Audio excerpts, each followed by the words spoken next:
bam, bam, bam, bam, bam, bam, bam, bam, bam, bam. Tom, tom, tom, tom, tom, tom, tom, tom. Welcome back, everybody. Welcome back. We's Gobbos. We as always Gobbos. Shovmeister, it's $11. Thank you, Shovmeister. Thank you. And they say Tom Tor and Bemperor. I finally crawled out of the pile after many years, inching my way to the top. I just wanted to ask, yes, if you had to make up an entirely new 40k faction, what would it be? Ooh. Keep up the good work. Now back to Into the Piles, my sons. We've answered this question a few times, haven't we? I've got a couple of standard issue answers now. Yeah.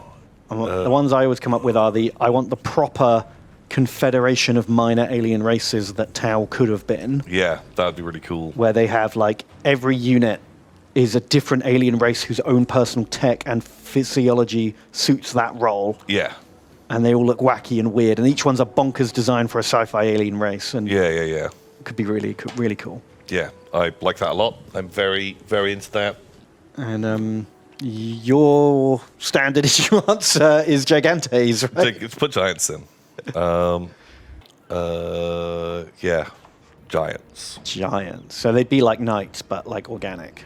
Yeah. Like a monster faction, essentially. Yeah, something a bit like that. Isn't that knights? It's kind of like knights. I feel like you could do them a little differently. I feel like you'd want to make them more customizable. Like, it's kind of weird that you have to pick from like 5 pre-built knights. Like, imagine if you had like a BattleTech style, pick a chassis, pick weapon hard points, choose pilot skills, pick reactor sizes when you made your army list. It's true, although I'm pretty sure knowing Games Workshop, it'd just be there is the best loadout, and so... Yeah, that's the problem you'd run into. But there already is a best combo of knights. Yeah. So at least allow a little bit of player creativity to get involved. Yeah, a bit more wheel room. Like, there's one nice thing about the knights list in Age of Darkness, the Horse Heresy game, is that you can put like a rookie knight pilot in, and he gets like 50 points cheaper, but is a bit crapper. That's fun. Yeah, I kind of like that. Which is nice, and I just wish there was a bit more of that kind of stuff. Yeah. You know? Yeah, if you had to buy, like, whatever, you have a knight which has a core stat line, but then the weapon skill and ballistic skill, you either, to get the 2+. Yeah, you got that's an extra 200 points. But the pleb who hits on a 4+, maybe that's free. Yeah, exactly. And you give them a few different powers. Like they can only use certain stratagems if the pilot's got the right skills for it. Yeah, I like that. That's kind of a fun way to add a bit of customization. And then suddenly each knight becomes... Sure, he's got a long list of weird rules, but you've only got 4 models in your army or whatever it is. And knowing that this guy is... the monster hunter from Gygax 4 who... Yeah. He's really good at taking down beasts because that's what he does. He used to fight the Mega Groxes of Agrax 6. Yeah. And is really good at chopping up a kaiju. That... I think that's a nice way to do it. They've really missed a trick. Like, they've got a book, a whole army book where you only have 4 models and you can't customize them very much. Yeah, which is kind of bland. But which way round is it? Because there's one... It's either like the Imperial Knights or the Chaos Knights. One is like... You have like 8 different chassis, 12 different chassis that each can have like 2 different sort of loadouts. And the other one is you only have 3 different chassis that can have like 6 different loadouts. Yeah, the Chaos ones have more weapon options but fewer fixed ones. Right. The Imperial ones have hardly any flexibility but a million different chassis. Right. Even though they're the same. Yeah, they work out the same, but it's just built a little differently. I mean, maybe they've added a bit more of this stuff in the latest book. I haven't read the latest one. Yeah, I haven't read them at all. Yeah, but I'd like to see a Skaven army. That'd be fun. I don't think I would. So like ramshackle technology. So kind of like, it's, you saying like, wouldn't the giants just be like knights? You are right. Which is why, they wouldn't be my first. I think I just like that style. But I'd want an army I'd want it to play massively differently to every other army in the game. because like when League of Votann came out, was like, oh, they're kind of a bit like a Space Marine army. They're dudes with 3-up armor saves. They hit on 3+s. They're pretty shooty, but they've got a bit of combat as well.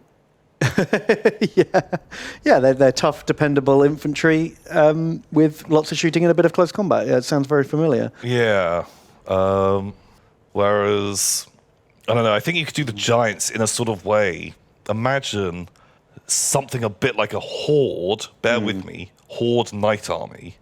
Oh, okay. So imagine, like, they've each got fucking 18, 20 wounds, but like 5-up armor saves. Yeah, okay, and their weapons aren't as strong. So you have like 10, 15 knights, but they're way worse. You've got these big wound sponges, but they do decrease in power. Okay. And you can have some bigger ones, but they wouldn't be fantasy giants. They could be any kind of fucking giant space monsters, kaiju or whatever, right?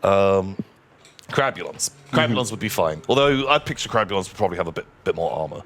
I want more of like meat monsters, less carapace. Yeah, the Wacky Alien Brigade, I think you could do a lot with. You can make them feel very different. One army I always really wanted to do, there was an old game, like a real indie war game called Alien Squad Leader, which was a bit like Hordes of the Things, in that like you could have pretty much whatever, like loads of fans made their own army lists and stuff. And one of the army lists it was like a 15mm sci-fi pulp kind of army battle game. Oh, is this when you made your District 9?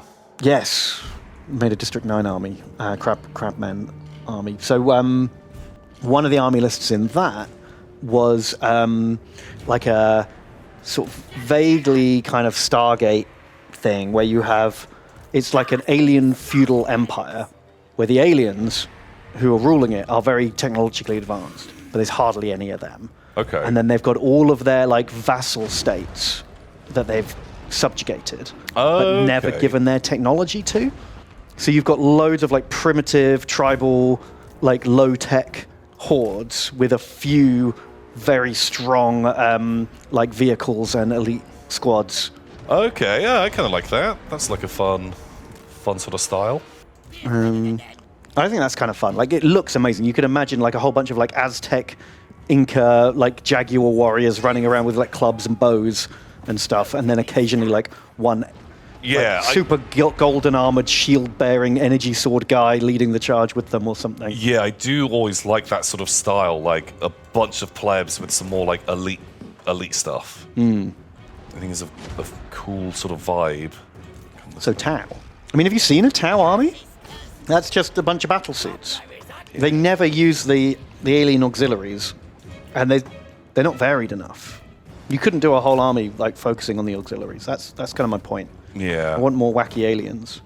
Yeah. I don't know. I love the contrast of just super plebs and mega elites like in the same army. Yeah, I definitely agree with that. Yeah, a bit like Bretonians in Warhammer, where you get super plebby peasants and then mega elite knights. It's a good thing. Nice comparison. I mean, that's one of the armies I made models for. I started doing my Dark Angels because I wanted like 2 squads of cool Dark Angels boys with 1 million shoddy guard men. Yeah. It's a cool theme. Yeah, like I like it when you have, Chaos Cultists. Yeah, like hordes of Chaos Cultists with like 1 or 2 Chaos Marine squads. Yeah, I think That's it's a great look.